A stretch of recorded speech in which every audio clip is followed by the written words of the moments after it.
Hi guys, good afternoon. So for today's video nga po pala ay pupunta kami sa aming tatay sa sementeryo. Alam nyo ba guys, maglalakad lang sana kami kaya lang sobrang lakas kasi ng alon kaya naisipan na lang namin mag-tricycle para mas mabilis. Ayan guys, makikita nyo naman 'di ba? Sobrang lakas nung alon kaya yun, nag-tricycle na lang kami. So guys, ito nga po pala. Andito na tayo sa sementeryo. Saan makikita na natin yung puntod ng aking tatay. Alam nyo ba guys, miss na miss ko na yung tatay ko. Ito nga po pala, nagtirik lang kami ng kandila, tapos sigarilyo, tapos linis-linis, then hintay-hintay lang ng hanggang sa mayari para makauwi rin. Alam nyo ba guys, naiinggit ako sa pamilya ng buo. Kasi tuwing nakakita ako ng pamilya ng buo, mapapasa isip-isip ko na lang, buti pa sila, may papa pa, ako wala na. Sobrang nakakainggit guys, kapag wala ka ng tatay, na lumaki ka. Ang aga kasing ginawa sa amin ng tatay namin guys, kaya, ayun, no choice. Natakaw kasi sa sigarilyo, tsaka sa alak. Pero syempre, mahal na mahal ko yung tatay ko na yan kahit ganyan. Ngayon nga po pala ay death anniversary niya. Kaya kami pumunta ng cemetery. Syempre, para hindi niya rin isipin na nakakalimutan namin siya, di ba? Alam nyo guys, sobrang swerte nyo kung may buo pa kayong pamilya. Ako kasi bata pa lang kinuha na yung tatay namin.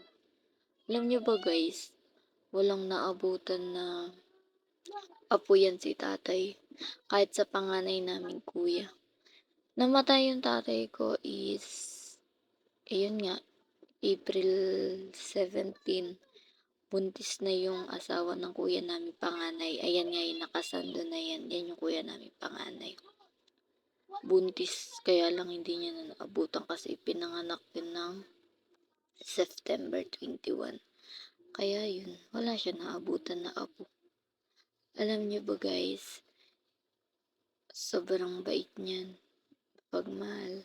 Naalala ko pa dati nung nasa palayan pa kami nakatira. Nagluluto yan ng ano, ng sarish, ng ano na nga to, sorry guys, nabablangko ko. Nagluluto yan ng lugaw, alam nyo ba?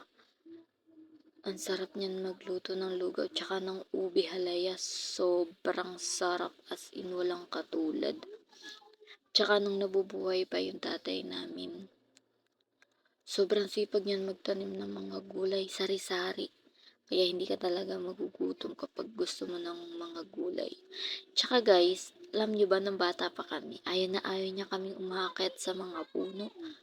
Naalala ko pa dati, natatawa ko. Nung umakit kami dun sa palayan ng sa Saresa, magugulat na lang kami, may bato nang tumatama sa taas. Yun pala, yung tatay namin. Alam mo ba, nagpapaunahan pa kami bumaba.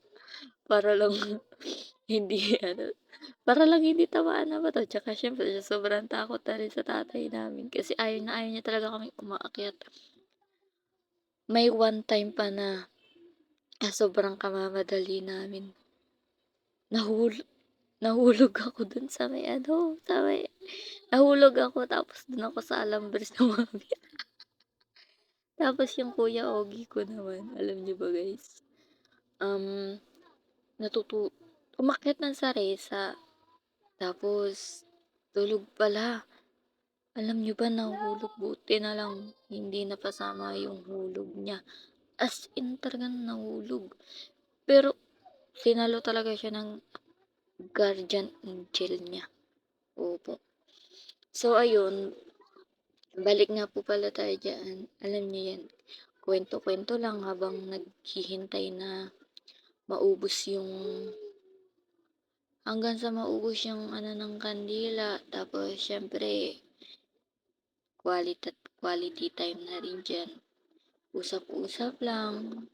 Siyempre deep inside, nami-miss na namin si tatay kahit hindi nila sabihin na nami-miss nila si tatay. Alam ko naman na nami-miss nila si tatay kahit na pasaway. Tingnan mo naman yung anak ko, sobrang bulong, tsaka yung aso.